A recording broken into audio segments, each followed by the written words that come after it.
Now we come to our panel discussion with included Q&A, moderated by Gerhard Wellheim. Please come over. Gerhard is the director of the Erlangen National HPC Center and member of the NHR Alliance Board of Directors. So I pass over to Gerhard, and I think it might be useful to bring you this second-hand mic for the second, for that you have more flexibility. So I will also check in the swap card. If you have any question, you can enter into our event app, but you can also go to the mic here in front of the hall and raise your questions. But now, Gerhard, it's your turn. So thank you, Erich. And first of all, thank you to the speakers. All were in time, perfect schedule. But you have given a very complete picture of all the activities from quantum AI data, from research to industrial SMEs. So this is really impressive what is going on. Of course, I'm waiting for contributions and questions from the audience, but to give you some time and maybe warm up the complete panel, I would like to put a first question on the table, which I'm interested in because 5 years ago we were building up this national infrastructure in Germany, 9 centers coordinating, making a common infrastructure from that. Now you have 13 partners, 19 AI centers, 13 antennas across Europe, a rapidly developing environment. It was very impressive. You went from 1 to 70 people in 8 months. What is your long-term plan to coordinate these centers, these activities, to form a common infrastructure which is transparently usable for research and industry in Europe? So, any idea? Yeah. so I think it's a very valid question. At the end of the day, what we try to do at the joint undertaking level is to have a number of coordination actions, and we've done this, I think, very successfully for the competency centers that we set up across Europe for the traditional supercomputing. And what you'll see is a similar initiative in trying to get or making sure that the AI factories are well coordinated across what they do.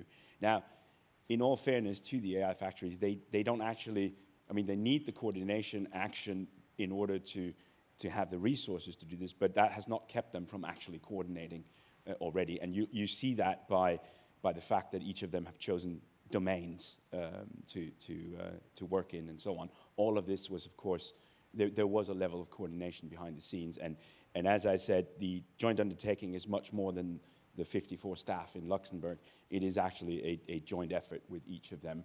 So there is a lot of coordination, even if there's no action at this point in time. Now, it has been agreed and it will be launched, so we will have that as well on the AI factories.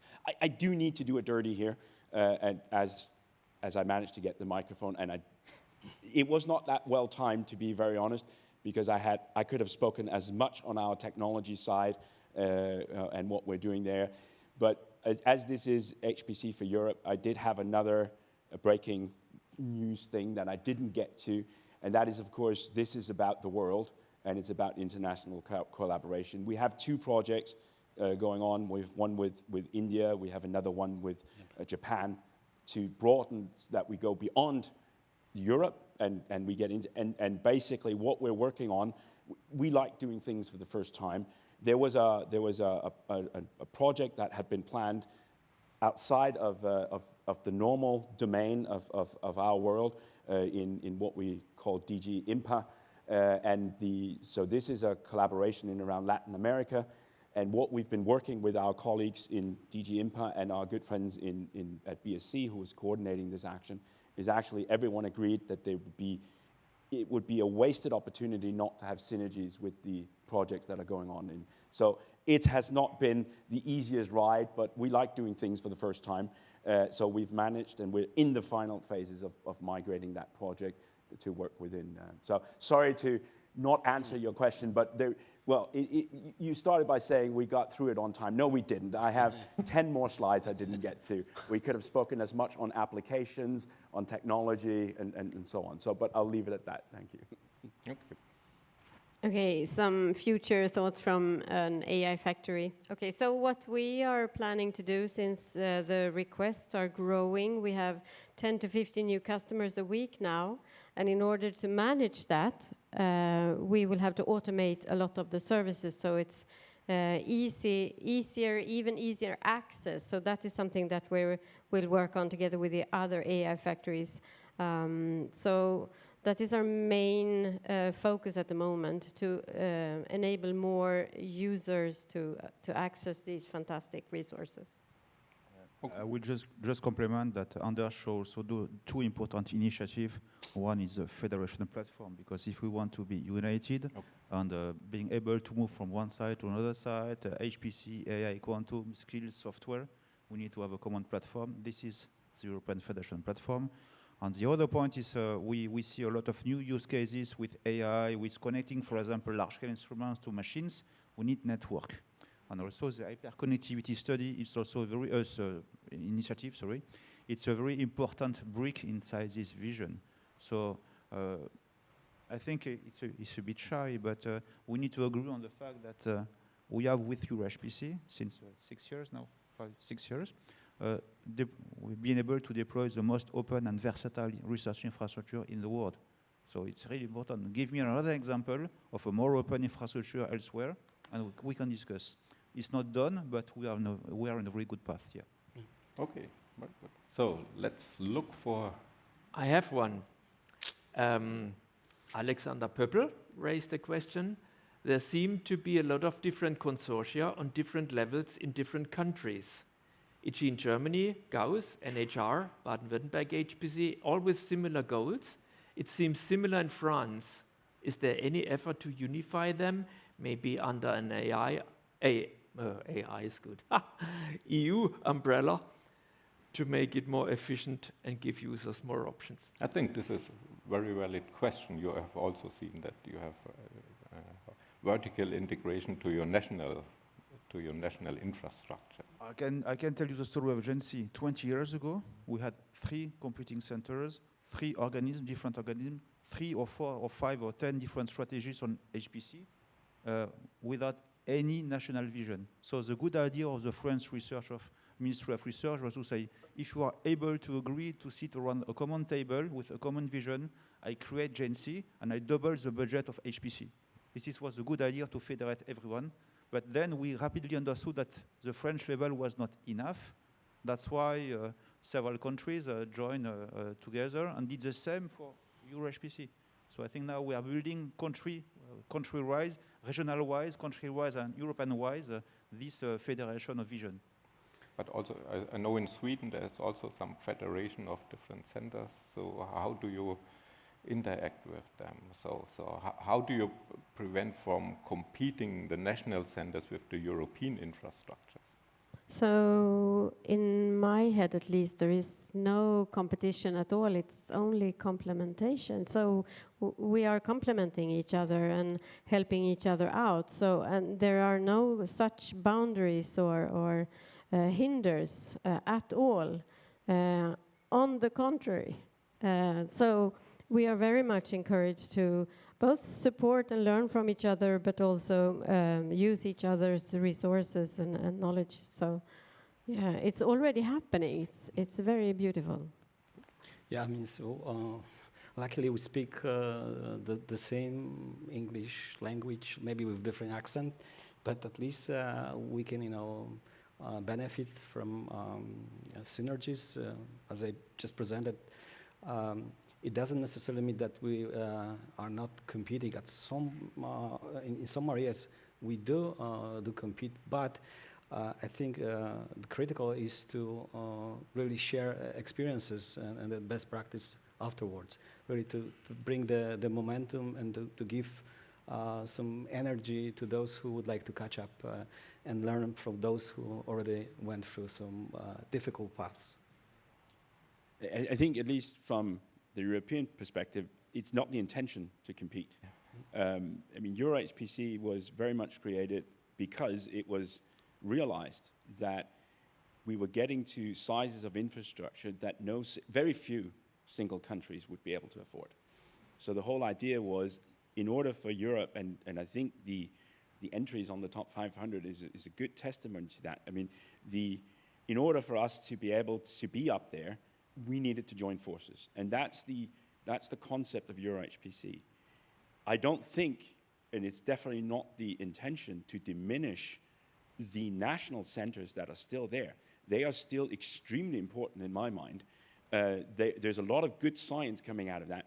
They run smaller machines, but that also allows capacity for a lot of good science. If I look at the science that's being done on our petascale machines, which by no means are small machines, they're just smaller than the others. The fact that, so the large machines will always attract the domains that have been using HPC for decades. By definition, they're the ones that have the applications that are geared for scaling up and so on. The smaller infrastructures allows new entries. So when I look at the science that's come out on some of our smaller machines, a lot of it is actually a lot more interesting than what comes out, because the larger machines are built to accommodate the large applications that we know needs this. So, and then what we also see, and I'm really happy to see that, is, of course, the other aspects. We naturally, and I'm very guilty of that, focusing on our infrastructure. But there's so much more going on the research and innovation agenda side. And there we do see the other centers and the other user communities in the different countries engaging with us. So you don't need to be at one of our hosting sites to be part of some of our research and innovation actions, by no means. And I'm really happy to see that that is changing, and we're getting much broader engagement on those. So definitely no intention to be competing or belittling the infrastructures that are provided by the national centers. Okay, thank you.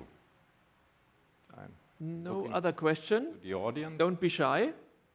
That's your chance to ask. Go to the mic, please.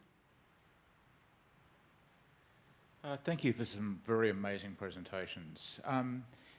We've kind of focused in the area of tertiary students.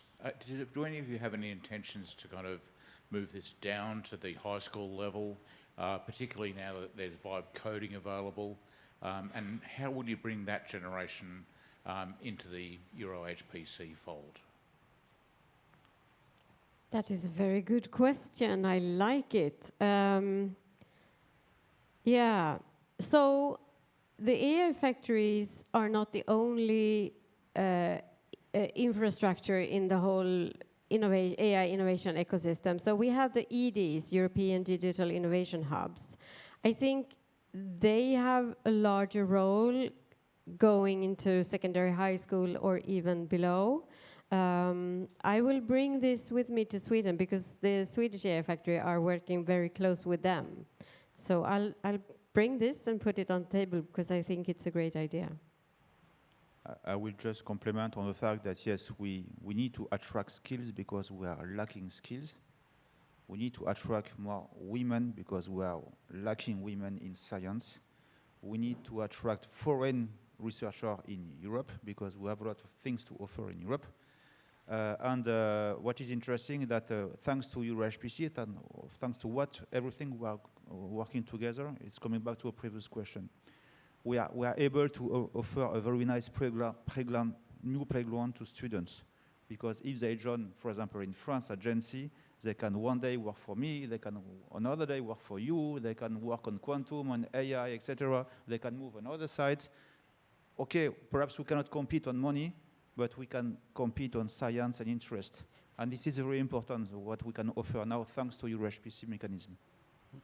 Maybe I will just add one more, another best practice. What we have found that you also have to start talking to those young, many talented, in many cases not yet students, in a slightly different way. I mean, that's why you probably have to also have living labs, hackathons, completely new way of presenting, demonstrating, engaging those young students, because in many cases they really would like to be engaged, involved, but you have to start offering them some new services which are not necessarily typical for big data centers or research labs. So you have to, again, be more open and listen carefully to young generation voices, because they will basically run those services in 10 or 15 years from now.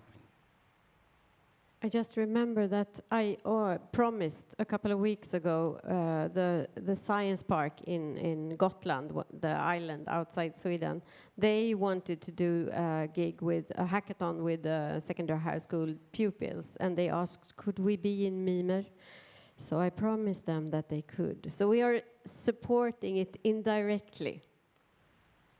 I'm just thinking also about something that BSc is doing very well. They open their facilities to students, and the magic in that is that they are being able to hire people who visited BSc a few years before. So yes, we need to be more open on that, because sometimes if you want to have the blinking in the eyes of young people, they need to see technology, they need to see what is the use of that, etc., etc. So we need to continue on offering this kind of services and increase the awareness to students here. More questions? Please take your chance. Well, if I may ask a question, we were just at the education part. Evita is an important element. Would you explain how we train the next generation? So yes, I mean, we have we can also talk half an hour on. Oh yeah, of course. Let's use the 2 minutes. It's one of the many pillars that we've been supporting. I would say we come from the other side, and sometimes I can get a little cynical, but because I sincerely hope it doesn't take an action from your HPC for national education systems to realize that AI is important in high school, you know. But the fact is, there are many initiatives outside of your HPC, even within the European framework that's addressing those aspects. What we are targeting are we have our master's program, which each year now puts out master students. So we are funding a master program, the European master's program for HPC, which I'm really happy to see it's growing in number of students every year. And it's a great pleasure to see those students stay in the ecosystem. I just bumped into, actually at BSc stand, one of the first graduates who's now recruited by BSc. It's fantastic to see this ecosystem that we're building up. It takes time. And on top of that, there are a number of projects then funding postdocs and the likes. But we will, I think for the foreseeable future, the activities from EuroHPC will be at that level. I do not see us getting below the university level at this point in time. That being said, I don't set policy. The EuroHPC, we will implement it if we get told in the next financial framework that it becomes part of our remit. But at this point in time, it isn't. But the skills pillar is extremely important part of EuroHPC. So I've got a question, because I'm also from the traditional HPC side. So we have 2 centers coming from HPC, strong track record, and 1 coming outside HPC. What was or is the greatest challenge when you move to AI services from HPC? And what is the greatest challenge when you come from AI and you have to connect with HPC? Okay, I'll start. Okay, so we were lucky enough to come from an NCC project, so we were already up and running and just scaled up. No, it was very much thanks to EuroHPC joint undertaking, shortening the time for approving and letting people on board. Now it's under 24 hours on the playground. We are so happy, and it's so appreciated. So that has made everything so much easier, actually. And we have also been lucky to have other TEFs, testing and experimental facilities, just scaling from that. Just a final word. We started off AI journey 6 years ago, before AI factories. And one of the main challenges was also to have this convergence of HPC and AI on the same machine. This is the vision we are conveying. We don't want to have splitted world because there are so many scientific collaboration between the two ones that need to take place on a single machine. So the challenge was not to align GPUs. It's easy. The main challenge was to have the skills for allowing a startup to jump from laptop to supercomputers. And you will always hear me insisting on that, developing skills, user support for helping the startups to do the job properly. This is the main challenge. Final? Agree. Agree. So skills are the relevant. Getting skilled person, having expertise. And I think we are on a good way in Europe that this is our real asset. We have now to go also to get hardware in, but I think we have the skills and this is the most important asset. So thanks a lot for you, for the discussion, for the presentation. Thanks for the audience and I wish you all a nice day.